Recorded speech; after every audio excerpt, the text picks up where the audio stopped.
So like, to focus on. Train your villagers to have better trade. Set up farms for 100 different types of animals and materials. Destroy the Elder Guardians on the Ocean Monument. Defeat the Wither. Collect netherite and all sorts of other armor trims from various structures around the world. Explore Woodland Mansion in order to find a Totem of the Undying. Yeah, I did have to look at most of that stuff on the wiki. Sure, all of this stuff is optional, but its presence does, undeniably, bring the focus away from the core mechanics of Minecraft. Suddenly, the presentation of your house is a bit less important. It reminds me of when I started playing guitar. I thought I was hot because I could play a couple really tricky songs. Then, eventually, I got on the internet and was flooded with thousands of videos of people doing things with a guitar that I couldn't even understand or comprehend. Just knowing that these crazy mechanics are out there in Minecraft makes it a little bit harder to feel pride when I look at my little cabin or my sheep pen. Yep. The funny thing is that this has nothing. Yep. I was right. It's just this person complaining about, oh man, I feel like, and that's valid to feel that way, but like you lost your fucking apartment. You and your girlfriend lost your apartment because you couldn't like fucking look for a job, dude. To do with Minecraft itself. I'm sure 99% of this content has been a fantastic addition to the game. This feeling that I have really is just a symptom of the mass adoption of the internet. It's something I feel in a lot of games that I used to think I was good at these days. Anyways, what this all boils down to is that I've never really loved the adventure side of Minecraft. I don't really want to risk all of this nice equipment I've spent so long gathering. It gets really, really old when you just want to quit concentrating for a moment and suddenly you're plummeting into lava after spending 30 minutes slowly, cautiously navigating your way through a nether fortress to get blaze rods. Part of me would much rather have simply remained ignorant of the larger world and mechanics of Minecraft, so that I could just enjoy a nice, peaceful life on my farm. However, I held up my end of the bargain. I spent all of yesterday just grinding away at some of the more difficult, hostile corners of Minecraft's world, as if trying to prove something to myself. I'm really, really far out of my comfort zone with this. I've probably killed the Ender Dragon like twice ever, and all of that was over a decade ago. That said, I remember the ending to Minecraft being really weird. I don't exactly remember what it is. It's these two characters talking about the nature of your journey, and damn it, I'm dedicated to figuring out what, or at least remembering what that was all about, and experiencing it for myself again. Maybe even for the last time. So after working with my girlfriend to get our cleric up to a high enough level to sell ender pearls, after mining for hours and hours to get us both full diamond sets of armor, and grinding away at our XP farm to get enough levels to start doing some serious enchanting, we set out, hopefully for the last time, to the nether. We'd already built a bridge to this fortress, but every time we tried plundering it, we wound up falling into lava or something on our way back, and losing all of our spoils. This time, though, it would be different. This time, we brought a diamond and an ender pearl and some obsidian, so that once we got a blaze rod, we could quickly craft an ender chest and stuff all of our valuables into a pocket dimension, where no death could claim it. Well, we actually managed to get home safely this time. We didn't even need the ender chest at all. Turns out the best solution was to grind out about 1,000 iron and a few dozen gold and make a minecart system so that we could ride our path to the nether fortress without any fear of getting knocked off the edge by a gigapig, or whatever those things are called. Go figure. All that was left to do, though, all that remained before I could prove to myself that you can still teach an old dog new tricks, was to follow the Eyes of Ender we crafted with the blaze rods until eventually we reached the stronghold, and we're ready to face the Ender Dragon. This was actually one of the more fun parts of the game for me. Charlotte and I were kitted out to the nines with full diamond everything. I had an infinity flame bow, so anytime we needed food I could just snipe some animal and get fully cooked meat immediately, like in Breath of the Wild. We were strong enough that nothing in the overworld could serve as a huge threat. I even had feather falling on my boots just to make traveling a bit less thought-intensive. Following the Eyes of Ender has always been a special part of Minecraft for me. Even though it's something that I've only done a couple times before, the anticipation of getting to the portal and finally achieving the goal is awesome. But more than that, it's just you and whoever your partners are traveling this world together.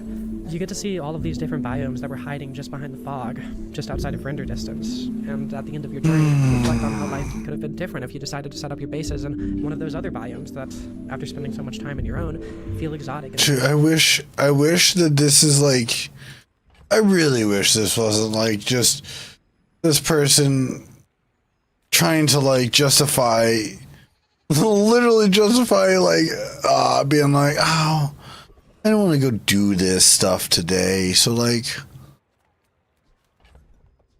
so I played Minecraft instead, and it's like, I'm sorry, what? And like, yeah, responsibilities seemed really hard.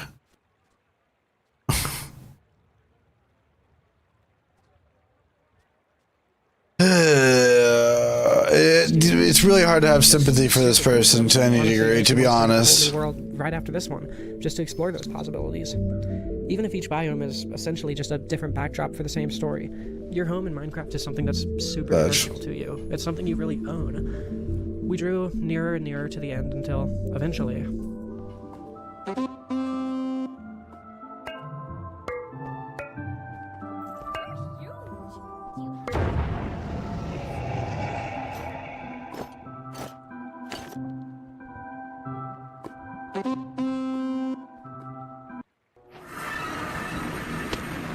I'll be so honest, the road to this place sucked for the most part. There was a whole lot of mindless farming. Farming XP, farming diamonds, farming chickens for arrows. Then it was a whole lot of anxiety, just crossing my fingers knowing full well that I could easily lose everything I had worked for at a moment's notice if I just stood at the wrong place at the wrong time and fell to my death in the lava below. All it would take is one gas fireball to destroy the bridge, and myself and all my equipment with it. It just wasn't really for me. Minecraft is at its best for me when I'm making my own story, not following a specific path that's been walked a million times by a million other players. I just want to fish. I just want to be different. God damn it. But I just want to be different. I'm not like the other girlies that play Minecraft. I like to try to make my own path. And it's like, yeah, but like you're not even doing like the bare minimum as an adult. as I stood there looking up at the You dragon, can do that. You just have to take your responsibilities. I couldn't help but feel You can't forge it. I didn't think that You can't forge a path when you're refusing to even acknowledge the path in front of you. having that much fun in the moment when I was doing all that grinding, but looking back on it from here, it's hard for me to not enjoy all of those memories. I really didn't think I had it in me. I know this sounds conceited as hell, I'm only 25 years old after all, but I really thought that my days of exploring the end were so far behind me. Like, I was just too old to be able to be swept up in an experience so basic for as long as it takes to get here. Truth be told, I felt like a kid again, and I was ready to finish this, so that I could resume my apartment hunt, finish this video, and get back to being an adult. No, you can just do that and not have to finish this. Right now, you can take care of things and then finish that stuff. It's not going anywhere. That's like me saying, I have to keep playing the Bazaar until I win before I go to bed. I can't go to bed unless I win in the Bazaar. No, I'm fucking stupid for doing that. I'm only making my life worse on myself by doing that.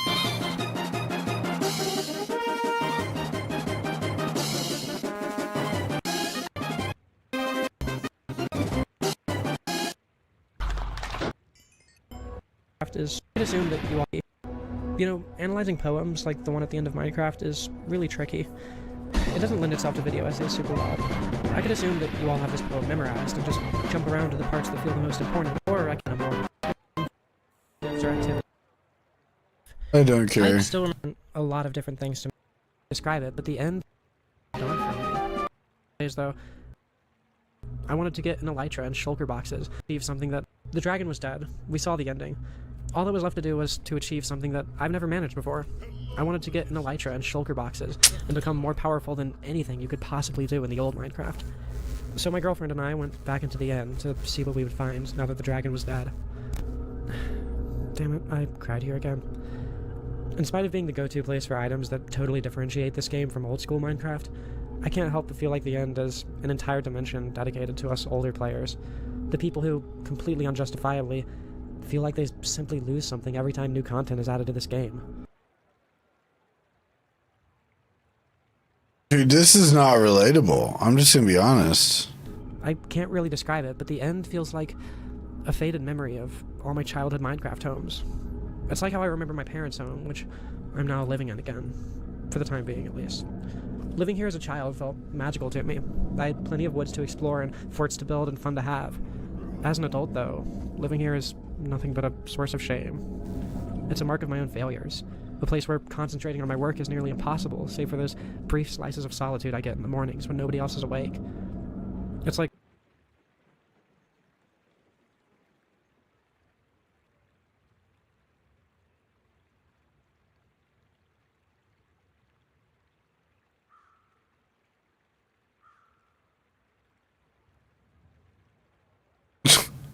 This person, my mother kicked me out at 14. Until 17 I couch surfed and I had a bridge 95. I found a bit of warmth under the newspaper insulation and layers. This was 20-ish years ago. I can't imagine having to do this in these times. I'm so sorry. I hope things pick up sooner than not. Homie, what do you mean? They're talking about playing Minecraft. Of being homeless or kicked out of their apartment. What? It's not the same as your experience. Why are you giving them this? Holy shit.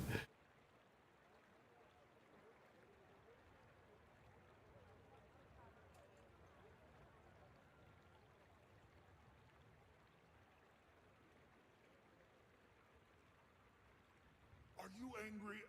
Did I step on your house? I am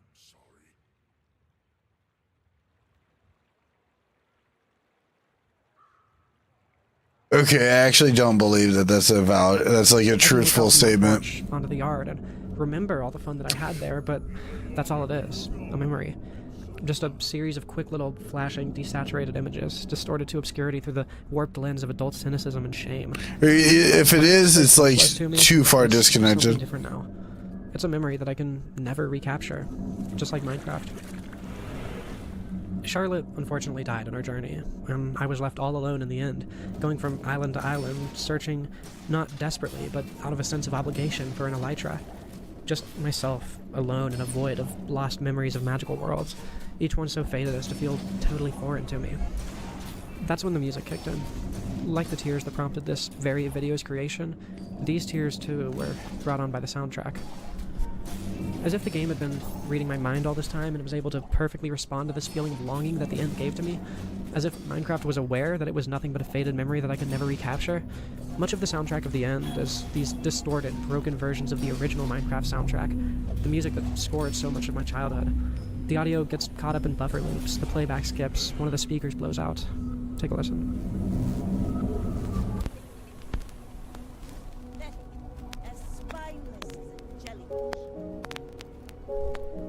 That, right there, is just fucking tragic to me. It's Minecraft's own little response to Everything at the End of Time, an album that also made me sob my eyes out with the fear of knowing that everything I've ever valued will someday be totally lost to me. That's what these tears were about. This world that Charlotte and I molded in our image, this adventure that the two of us went on together, this video that I'm currently making documenting the journey. Like everything else in Minecraft, and in life, someday it'll all just be a faded memory. Nothing but raw emotions frozen in digital amber on a Google database in a dying hard drive, never to be felt again. In this empty, near meaningless void, the end, I had nothing but the company of a tragic soundtrack and the Endermen surrounding me, when suddenly I felt a little bit less alone. While the last thing that I want to do in this video is talk about Minecraft's lore, I've sort of headcanoned it that these structures in the end are a kind of representation of all the abandoned Minecraft worlds out there. Every time you create a world, build a place for yourself within it, and eventually abandon and slowly forget about it, all of those memories are transferred here to the end. No, that's delusional. Like, stop. It's a fucking game. They become these structures. So the Endermen then would be the players, the people who put down Minecraft one day and never came back. That's why they pick up blocks and move them around. Sure, there is exactly zero evidence for any of this, but it's just how I feel when I'm in this place. And I can't shake that feeling no matter how much I think about it or write. These Endermen were my peers. They too are lost in this endless void of memories, desperately trying to recapture what once was, but unable to through their twisted form. They might have all been players once, just like I used to be, but that part of them is gone, and it becomes more forgotten every single day. Part of me kind of hopes that this home that Charlotte and I have built together ends up here someday too. The memories of one dream get transferred into another dream and the cycle continues. I think I'd like that a lot. Eventually, I linked back up with Charlotte and we found our bounty. And for the time being, I was done with Minecraft, yet again. These elytra and shulker boxes would trivialize the game to the point that I'd never need to be afraid of anything in this digital world again. But there were still so many things to be afraid of in the real world, and I had to face them. Yeah. Just like the game told me to. It was time to wake up from this dream and pass on into the next, into another world that I was always destined to make my own. Wish me luck finding another apartment, guys. Dude, you don't have to. You don't have to do it. This is oversharing in like a very gross way. Okay. We watched the puppy girl one.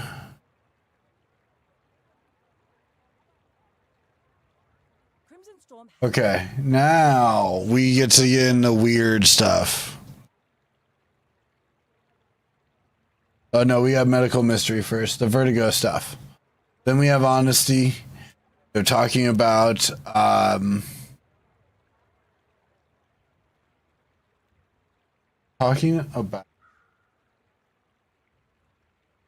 early impressions of motherhood. I'm sorry, I just distracted for a second. I'm smoking more weed. I did something amazing last night. I took my girlfriend up to a fast food restaurant, and then later in that same night, I drove up to my parents' house to get a piece of mail that I needed. And then I stopped at a gas station to get some late-night snacks for my friends and I. And I even talked to the clerk at the gas station about a JoJo's tabletop campaign that I've been planning with everybody since I overheard him talking to another customer about anime. I came home to resounding congratulations from everybody in my life, and I went to bed with this immense sense of pride and just a fire in my belly that I carried up to the moment that I wrote these words. By the end of this video, I think you'll understand why this was such an amazing accomplishment for me. Here's your content warning though. If you get empathetically nauseous from hearing people describe their experiences with drugs or roller coasters or anything like that, you might want to skip to this time code. I'm about to describe the worst thing that's ever happened to me. The moment that's had a bigger influence on my life than anything I've experienced in my 26 years. Bigger than transitioning, bigger than finding love or a new family, bigger than anything. While I'm speaking You got the new family. You guys caught that, right? candidly, I'd also just like to say that no, this is not the video that's going to be cutting into me deeper than anything I've ever made before that I teased in the last video. You'll know when that one starts. So, about 8 years ago, I was playing Grand Theft Auto 4, and suddenly I felt a little bit nauseous, and I was just sweating like a pig. I went outside to breathe in some of that cold winter air, and I decided to head to bed early that night. Of course, I needed a shower first on account of all the sweating. As the water in the shower warmed up and the bathroom started filling with steam, I collapsed to the floor. I hadn't passed out, but I was just extremely dizzy. My vision was spinning in a way that, ironically, I can only visually compare with the GTA 4 drunk camera. I'll shrink it down here so that you don't have to get sick too. It was comparable to the way that your vision spins when you're just blackout drunk and you're right about to cross the threshold into not remembering anything else that happens for the night. That's a rough situation, but when you're that drunk, it's pretty easy to just shrug it off. I wasn't so fortunate. I was completely sober, not even any weed in my system. I reached over the tub to turn off the shower so that the steam would stop, stripped off what remained of my clothes, and lied there desperately pressing every possible inch of my bare skin against the cold tiles of the bathroom floor for what felt like an hour, only ever moving to crawl to the toilet to throw up or to throw a towel over my back for a minute or two. As hot as I felt, I was freezing cold. The rest of the time, I was just laying there, staring at the dirty and hard-to-clean bolts which secured the toilet to the floor, trying my absolute best to keep my gaze locked on one particular piece of grime, as some sort of way to mitigate the ratchet cranking of my vision. I would try closing my eyes every now and then, but every time I did, it felt even worse, like I could Like, I've had spells like this before. feel my body being dragged around the floor even as I was perfectly still. Well, maybe not to After this degree, what felt but like hours lying perfectly stationary on that floor, but couldn't have realistically I been do more than get it 1 when I hour. drink. I Like, heard it's footsteps around the house. severely bad. Somebody was awake. While I could have called my family at any point, I was convinced that it would pass sooner rather than later. Besides, none of them are particularly good at noticing their phones. I ringing in never the first claimed to place. have vertigo either. So, in spite of my pride, I moaned out to what I recognized to be my father's footsteps for help. He helped me walk, wrapped up in my towel, to the Murphy bed that was just outside the bathroom back then. He brought me a ginger ale, a bit of steak, and a banana, and a 5-gallon bucket to throw up in. Unfortunately, one sip of the ginger ale, one bite of the banana, one whiff of the steak was all it took for me to throw it all up. Upon further examination, we found out that I couldn't even keep down saltine crackers or plain rice cakes or even water. Whatever was wrong with me, I would just have to wait for my body to get over it. Food and drink were not going to help me here. So there I was again, lying stationary, freezing my ass off, only this time sweating through the sheets. I was once again doing my absolute best to not move an inch or close my eyes or let my pupils wander more than a degree or two in any direction. Now that I had a cushiony pillow and a mattress under my head rather than the unyielding bathroom floor, I noticed that every movement I made anywhere in my body would reverberate through the bedding, and I'd feel it in my head, triggering more vomiting. Just wiggling my toes made me sick at this point. After about 3 hours of this, I finally got what I wanted, and I fell asleep. Upon waking up in the middle of the night, I noticed that my vomit bucket had been emptied, and my dad had left toast, another banana, more water and ginger ale, saltine crackers, rice cakes, everything that you'd give to a drunk friend to help mitigate tomorrow's hangover on the floor where I could reach it. I also noticed that I didn't feel any better. I was still spinning just as badly as I had been. My stomach still couldn't parse a single drop of food or drink. Nothing had changed. I didn't even have a phone charger nearby, so music or YouTube was out of the question. Nobody else was awake anymore either, so it was just me and my spinning until I could manage to pass out again. I stayed focused on my single stationary points in space and laid there whimpering, hoping it would end, or I'd fall asleep. Over the next 3 days, that was my life. No food or drink, just the occasional sips of water or I eating from a guess. straw so I wouldn't have to move my head too much. The VA was a complete failure. I went about 3 days without digesting anything, but thankfully I was able to keep most of the water down after a bit. I have never, in my entire life, been more convinced that I was going to die, and I've never been more ready for it to happen than I was by the 3rd day, when it dawned on me that what I was feeling then may very well be forever. Luckily, it wasn't. By the end of day 4, I was comfortable swallowing food. The spinning had mostly stopped, and I was even able to walk around a little bit. Closing my eyes for longer than a blink was still out of the picture, but I could work with this. It was a good thing, too, because I had a court date a couple days after that. The court date went fine. I only threw up once on the drive over, and after a week or 2, I was pretty much back to my old self. Thank God, because that was just an isolated incident. It was easily the worst 3.5 days of my life. Then it happened again, and again, and again, and again. Sometimes it would happen while I was driving, and I'd just have to pull over and get a ride from somebody. Other times it would happen while I was in the grocery store, and I'd just have to abandon my shopping cart and hobble to the car as quickly as I could so I could strip down and lay in the back seat with the AC on in the parking lot. One time it happened at 3 a.m., about 3 hours from my family in one direction and 3 hours from my home in the other direction, with nobody but my sister drunk and sleeping in the back seat in a state where her license was suspended. I wound up laying on a field on the side of the road for a little bit until she sobered up enough that she could get us across state lines, so she could drive us home slightly more legally. It even happened once when I was on a date with this cute girl. Kinda ruined the mood. Luckily, none of these vertigo attacks, as my family had taken to calling them, lasted as long as that first one, but each time it happened, it would take about 2 weeks or so for me to feel like I was more or less back to my old self again. Luckily, I was employed by my dad at the time, and I was living at home, or else I definitely would have lost my job and probably been made homeless by the whole situation. This wasn't really a point in my life where I had a ton of friends that I could have couch surfed with. Of course, we went to tons of different doctors, neurologists, ear, nose, and throat doctors, GPs, all totally affordable back in those days, but none of them had any idea what was wrong with me. We tried all sorts of home remedies, exercises, special smoothies and supplements and teas, but none of them made a dent in my symptoms. For a time, I was taking so much Dramamine every day that the sweet old lady at my nearest gas station always ordered, about 5 times what a normal convenience store would stock, just for me. Eventually, though, the Dramamine stopped working too, just as all the other things did. I was, by all affordable accounts, a medical mystery. A couple years of living with the fact that I essentially had a live neurological grenade under any seat that I sat down in took their toll on me. My vertigo had developed to a point that no matter how long an interval there was between attacks, be it months or years, I never really recovered like I did before. Back in the day, it was just a day or 2 of suffering, 2 weeks of weariness and discomfort and vomiting sometimes, and then I'm good. For the last 6 years or so, though, it's just been this constant background radiation of dizziness.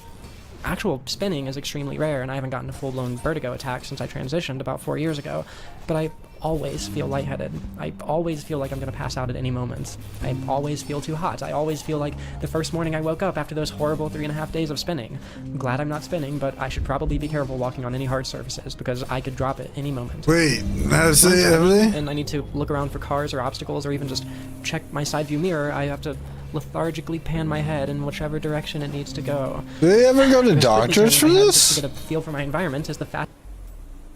I'm trying to figure out if they ever went to doctors.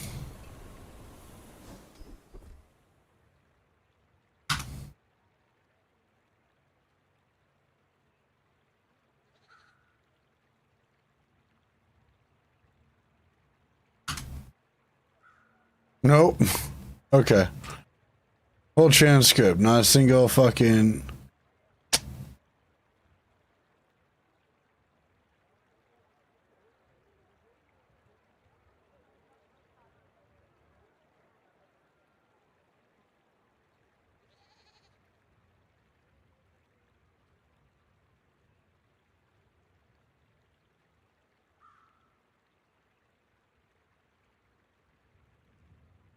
The crew's getting restless. They're loyal to me. Oh, of course. Oh, here we go. I don't know about you. Couch surfed with. Of course, we went to tons of different doctors, neurologists, ear, nose, and throat doctors, GPs, all totally affordable back in those days, but none of them had any idea what was wrong with me. We tried all sorts of home remedies, exercises, special smoothies and supplements and teas, but none of them made a dent in my symptoms. For a time, I was taking so much Dramamine every day that the sweet old lady at my nearest gas station always ordered, about 5 times what a normal convenience store would stock, just for me. Eventually, though, the Dramamine stopped working too, just as all the other things did. I was, by all affordable accounts, a medical mystery. A couple years of living with the fact that I essentially had a live neurological grenade under any seat that I sat down in took their toll on me. My vertigo had developed to a point that no matter how long an interval there was between attacks, be it months or years, I never really recovered like I did before. Back in the day, it was just a day or two of suffering, 2 weeks of weariness and discomfort and vomiting sometimes, and then I'm good. For the last 6 years or so, though, it's just been this constant background radiation of dizziness. Actual spinning is extremely rare, and I haven't gotten a full-blown vertigo attack since I transitioned about 4 years ago, but I always feel lightheaded. I always feel like I'm going to pass out at any moment. I always feel too hot. I always feel like the first morning I woke up after those horrible 3.5 days of spinning. I'm glad I'm not spinning, but I should probably be careful walking on any hard surfaces, because I could drop at any moment. When I'm driving, and I need to look around for cars or obstacles, or even just check my side view mirror, I have to lethargically pan my head in whichever direction it needs to go. Because quickly you shouldn't be driving. From my environment is the fastest way to just incapacitate me for 45 minutes or so. Nowadays, as my symptoms get better and worse with the changes in the wind, I'm stuck trying to figure out if this whole thing is just PTSD from the genuine horror of all those vertigo attacks over the first couple years, or if there's something that some drug could fix, but that none of the doctors have ever thought to try. I'll be honest, most of the time I feel like Chuck McGill. I don't even know if this thing is real or not, but it controls my whole life. It colors everything I do. I have to get my roommates to get groceries for me. Most of the time they have to take my girlfriend to and from her work for me, at least until she gets her car working again. Hell, in the summer, like right now, when it's so boiling hot all the time, I can hardly even clean up after myself. I feel like a useless, disgusting slob, because lately about a third of my waking hours, literally all I can do is lay down on the phone.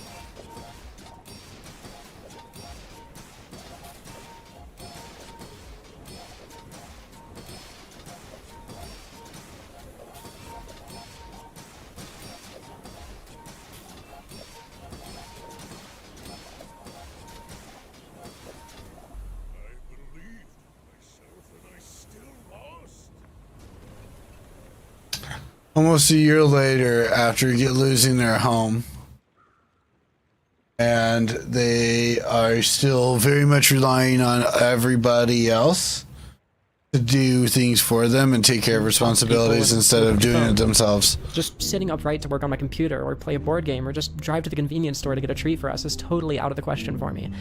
Like I said, my symptoms tend to fluctuate in severity for a bit. Well, for the past 2 months or so, some symptoms have been so bad that I've had to miss family birthdays, important conversations with my found family, even sex, because just sitting upright was more than I could manage. As a matter of fact, we've got a dog bed in the living room just for me, because sitting upright just isn't really in the cards for me about 80% of the time. I was in a similar state for a few months after I moved out for the first time. I had another full-blown vertigo attack, and all I was able to do for about a month was lay in bed and occasionally drive to the grocery store, where I would have to have them deliver the groceries to my car. I even wound up getting a Switch, my first console purchase in years, to help me cope with being stuck in bed all day. I'd been off of cigarettes for about 3 months at the time, but when I saw that even quitting them couldn't save me from my vertigo, I was so depressed that I unfortunately wound up falling back into the habit. You know, the most frustrating thing about all of this is that I really can't explain what it feels like beyond just being lightheaded, and that dramatically undersells the severity of it all. Luckily, my roommates understand that whatever this thing is, I'm not just okay, so say that I'll do my chores once she the sun did goes move down. out. I need someone to get me a drink from the fridge. Y'all might remember at the end of my first video about my transition, I made a big show of actually being able to drive up to Greenville in South Carolina, and how that was a huge accomplishment for me. This is why. And that was an accomplishment that I since haven't been able to replicate. Not even close. Well, thank God. She's very much reading a script from her phone in her lap. I'm just gonna say it now. I really just, it's very concreted in my brain. This is all scripted. This is scripted. This is scripted to make us feel bad for her, and her not being able to post videos frequently. This is just another. This is like another. Like kind of copium excuse to like not have to work, not have to fucking do a whole lot of things. I'm a YouTuber. Involving responsibility. Where I want to get fired after just a day or two. At least none where I would have to leave home every day, or couldn't just tap out for an hour or two whenever I needed. God, just keeping a shirt on is a nightmare for me most of the time. I'll be driving with the AC cranked all the way up, freezing my ass off in nothing but a bra and soccer shorts, watching the other people in my car shiver just as much as I am, but not saying anything, because they all know as well as I do that the minute I turn that AC down, my little brain problems are going to get bad enough that I just have to pull over, or else turn around and get back home as fast as I can. I'm always just one bad move from another vertigo attack, or at least that's how it feels. And so I'm kind of just used to spending my entire life walking on this neurological and... Like, even the body language screams, well, little old me. I can't really do much, you know? Like, I get vertigo and I get really hot, and, you know, and just, like, it makes it, like, difficult to, like, want to be exist, and, you know, like, little old me just trying to, you know, it's like, no, stop. Neurological tightrope. Please, So, stop. That's the situation. Well, I've had a very hectic life these last couple months. That's the main reason that you guys don't get more frequent uploads from me. Yeah, I literally fucking called it. Theories about this whole situation and what might be wrong with my brain, but let's save those for a little bit and talk about exactly how some of these triggers work. Okay, so I just woke up a few minutes ago. Normally I would never start recording this early in the day because pretty much every day starts with a unique kind of vertigo. I'm not exactly lightheaded, it's more, well, my head feels light. All my head movements feel snappy and responsive, and in a way that isn't necessarily comfortable either. It's as if I've gone from playing a shooter game with a joystick to playing with a mouse. I'm able to move my head around a little bit quicker, and I don't feel it throughout my entire body when I do, but I'm also constantly aware that if I don't force myself... I actually don't want to continue to watch this, because I feel like they're just like... we're watching this one. This one's like, I can't do the sympathy baiting. I just can't. I can't do the woe is me, feel bad for me because I'm a YouTuber who like struggles to even be able to do that. And it's like, okay, if that's the case, then you need to, these are things that you handle off stream. These are not things that you talk to your audience about, your community. Like, it's gross.